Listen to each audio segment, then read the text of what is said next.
భూవరా స్వామికి కూడా నేను చాలా చాలా కృతజ్ఞతలు చెప్పుకోవాలి. అంటే అసలు నేను అక్కడికి వెళ్ళేటప్పుడు కూడా నాకు కొంచెం కాల్ లిగ్మెంట్ అయ్యిందండి. దానివల్ల కూడాను నేను ఏదో కొంచెం సైట్ డిస్ప్యూట్ ఉందని చెప్పేసి ఎవరో చెప్పారు, ఆ భూవరా స్వామి టెంపుల్కి వెళ్తే క్లియర్ అవుతాయని.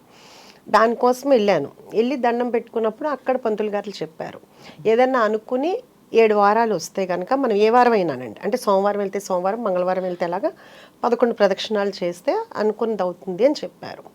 నేను ఇంకేమి అప్పటికప్పుడే అనేసుకున్నాను. అంటే హైదరాబాద్ నుంచి విజయవాడ ప్రతి వారం వెళ్ళాలంటే చాలా కష్టం అని కూడా నాకేమి అంటే నేను అనుకున్న తర్వాత నేను చెప్తే మా హస్బెండ్, ఉషా ఎట్లా అనుకుంటావు, రోజు వారం వారం రావాలంటే, మీరు వస్తే రండి లేకపోతే నేను వెళ్తాను, నేను మీ గురించి ముక్కోలా, నేను అనుకున్నా మీరు వస్తారని అనుకోలేదన్న.